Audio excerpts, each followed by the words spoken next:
Assalamualaikum warahmatullahi wabarakatuh. Perkenalkan, nama saya Ibnu Jabir dengan NIM 102022404012 dari kelas SI 4807. Di sini saya akan mempraktikkan uh, EDA dari tugas data mining ya.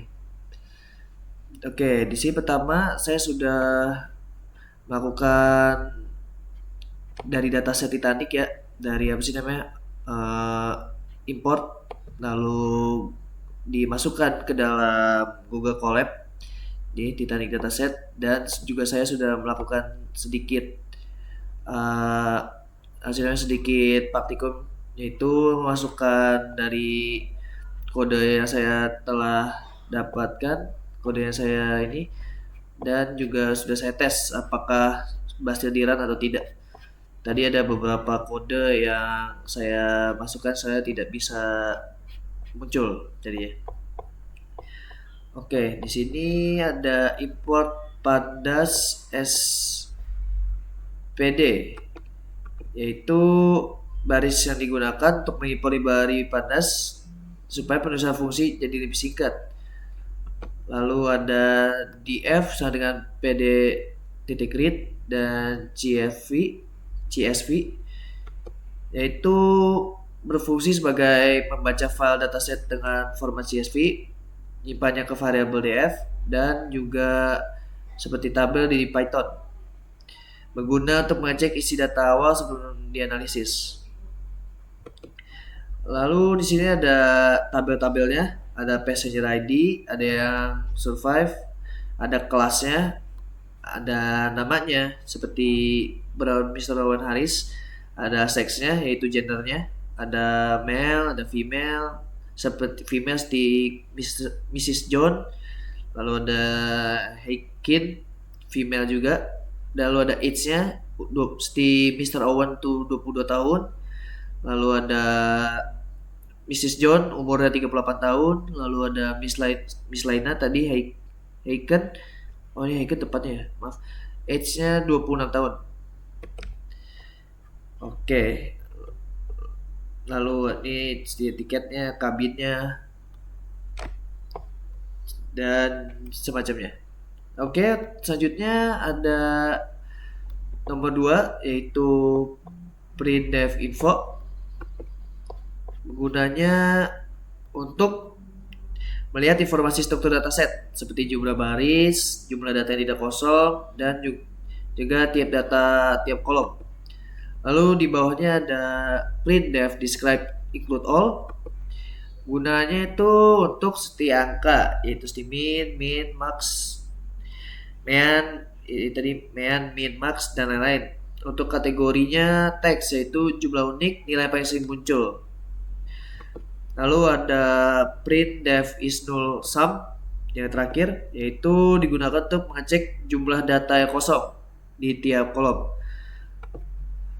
Di sini seperti ada 891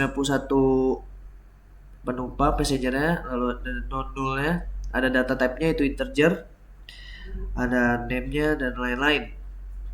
Seperti yang tadi sudah ini.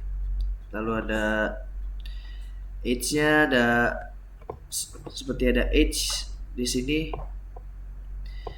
Lalu ada survive-nya, ada age-nya di sini 177 tuh berarti ada banyak yang hilang. Bentar. Lalu ada terakhir nomor 3 ada PHP install Seaborn Matplot. Itu gunanya untuk menginstal library Python. Seaborn itu untuk visualisasi data, Matplot untuk membuat grafik, data profiling untuk analisis data, EDA report. Lalu ada penjelasan dari ini ya. Requirement already satisfied itu kayak contohnya tadi kan dari contohnya tuh yang Seaborn, Matlob itu artinya library-nya udah terinstall, jadi tidak perlu diinstalasi ulang. Lalu ada collecting vision, collecting file type, collecting fig, Itu gunanya untuk library-nya tuh udah diinstal karena sebelumnya belum ada di sistem. Oke, lalu keempat itu ada import Seaborn SNS, yaitu Seaborn-nya atau visualisasinya lebih menarik.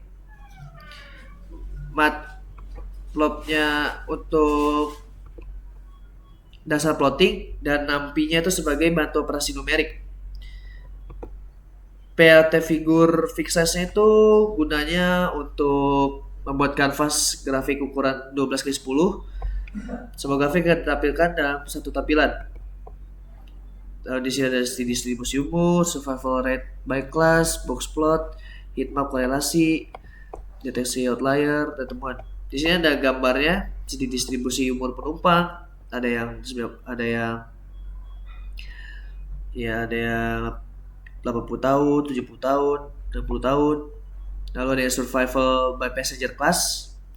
Yang biru tandanya 0, yang 1 artinya survive. Lalu ada matriks korelasinya dan ada fair distribution by class-nya.